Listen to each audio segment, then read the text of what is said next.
teman-teman semua, kembali lagi di drama Moonshine episode 5. Di episode sebelumnya, Rosuya menolong Sangmok yang hampir jatuh dari tebing. Terus datang Namyoung menolong mereka berdua. Namun akhirnya Sangmok yang jatuh. Mereka semakin panik karena mayat Sangmok tidak ada di bawah. Rupanya si Sangmok masih hidup dan berjalan mencari bantuan. Namyoung dan Rosuya jadi berantem, saling menyalahkan juga. Rosuya merasa Sangmok kabur gara-gara Namyoung. Dan Namyoung sebelumnya udah bilang gak ikut campur lagi sama urusan Rosuya, tapi tetap aja peduli sama Rosuya. Unsim mengunci seorang perempuan yang sangat mengetahui masa lalunya di rumah bordil. Kemudian ada orang yang membawa Sangmok ke rumah bordil ini. Dan Unsim menyembunyikan ini semua dari Simhun. Walaupun Namyoung dan Rosuya sering berantem, tapi mereka cepat baikan. Bahkan mereka duduk berdua nih di luar. Namyoung terharu saat mengetahui Rosuya tidak punya orang tua lagi. Makin bucin juga nih Namyoung. Dia cari-cari alasan kenapa sampai sekarang Rosuya belum dilaporkan. Alibi Namyoung. Namyoung malah ingat Lipyo yang harus bertanggung jawab. Saat Namyoung datang sebagai guru Lipyo, dia sama sekali tidak dihargai sebagai guru. Bahkan Lipyo menantangnya. Dan jika Namyoung menang, Lipyo akan menghormati dia sebagai guru. Tapi gimana mau menang guys? Lipyo ahli main pedang, sementara Namyoung belum bisa. Akhirnya Namyoung kalah dan pingsan. Sementara itu, Dayang ibu Lipyo mengintip keadaan Ratu. Si Ratu adalah cucu dari kepala penasihat. Dan si kakek ini berharap cucunya mengandung anak laki-laki agar bisa menggeser kedudukan Lipyo. Makin gemeteran ibu Lipyo mendengar berita ini. Rosuya masih mencari kemana Sangmok pergi. Dan Aijin sibuk mencari keberadaan Lipyo di Hanyang. Kemudian mereka berdua bertemu lagi. Aijin menyapa Rosuya dan mengatakan kalau dia pernah melihat Rosuya bersama seorang pria di malam lahir Buddha. Rosuya langsung menyuruhnya untuk diam. Takut ketahuan ya Rosuya. Di samping itu, para murid berdemo untuk menurunkan sekretaris kerajaan karena dia diduga sebagai otak larangan yang dibuat raja. Makin senanglah kepala penasihat didukung publik. Tapi sekretaris kerajaan tidak tinggal diam. Dia dan raja tahu tujuan kepala penasihat itu adalah menjatuhkan Lipyo. Dia dengan gercepnya menguak sebuah kasus dari beberapa militer yang diam-diam menjual minuman keras. Pengalihan dan balasan dari sekretaris ini membuat penasihat semakin gerah. Namyoung si bucin terbayang muka Rosuya. Sambil tersenyum dia memegang pipinya Rosuya. Rupanya yang dipegang itu adalah pipi Lipyo. Geli-geli gimana gitu Lipyo. Lalu Unsim sengaja datang ke biro layanan medis. Dia memilih Himin sebagai perawat Sangmok. Himin kaget banget lihat Sangmok masih hidup. Himin langsung cerita ke Rosuya dan Rosuya langsung berniat membunuh Sangmok. Dia menyamar sebagai perawat ke rumah bordil. Di saat yang sama, Simhun sudah tahu kalau Sangmok terakhir kali bersama seorang perawat. Gawat nih, Rosuya seorang diri ke rumah bordil. Sama aja seperti nyerahin nyawa sendiri ya guys.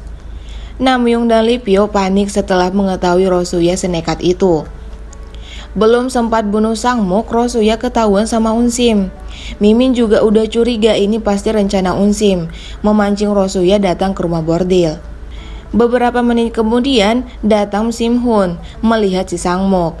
Duh, untung aja Rosuya udah dibawa sama Unsim. Si Unsim sengaja menjebak Rosuya dan menakut-nakutinya dengan utang itu. Setelah terpojok, dia meminta Rosuya untuk menjual dirinya ke Unsim. Wih, apa ya maksudnya? Di saat yang sama Namyoung dan Lipyo datang. Lipyo menyamar sebagai inspektur. Lagi akur guys demi nyelamatin Rosuya. Akhirnya Unsim tahu kalau Rosuya ada hubungannya dengan inspektur. Dan karena ini Rosuya tidak pernah ketahuan menjual minuman keras. Namyoung menemukan Sangmok.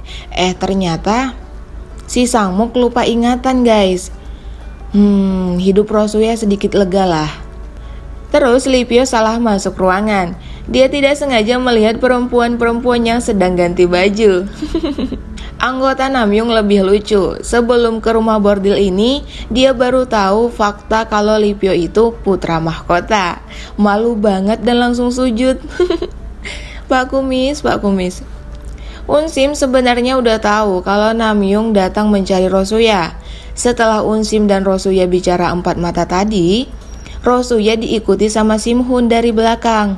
Langsung Namyoon datang menyelamatkan Rosuya. Pas banget waktunya. Kemudian Namyoon membawa Rosuya keluar sambil memegang tangannya. Haduh, ini membuat Lee Pyo cemburu. Namyoon langsung memarahi Rosuya saking paniknya. Tapi tiba-tiba dia ingat kalau dia gak ada hak memarahi Rosuya. Terus Rosuya melihat pipinya Namyoon yang terluka. Adegan so sweet ini guys. Berdebar-debar jantung Namyoon. Tapi suasananya dirusak sama Lee Pyo. Dia datang dan langsung memegang tangan Rosuya. Mereka berdua pun berantem rebutan tangan Rosuya. Aduh, cinta segitiga ini. Akhirnya Rosuya meninggalkan mereka berdua. Malamnya mereka makan daging mewah di rumah Rosuya. Himin dan Haisu sampai gak rela makan daging mewah ini. Lalu Lee Pyo menyuapi Namyoon agar ikut makan. Mereka berdua ini buat lucu terus guys. Kemudian ada adegan ngakak lagi. Chungai ingin memasak jamur yang dia dapatkan di dapur. Ternyata itu adalah jamur beracun yang kemarin. Himin refleks membuang jamur itu dan terjadilah adegan tatap-tatapan. Jantung Chungai berdetak kencang.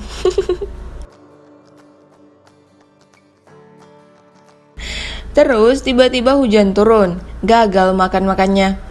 Posisi Rosuya tepat di antara dua laki-laki yang menyukainya. Namyoon dan Lee Pyo juga sama-sama melihat Rosuya.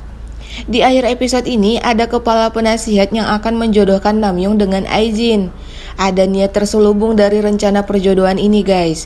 Dan ini juga akan membuat cinta segi empat yang seru dan lucu. Terus ada plot twist.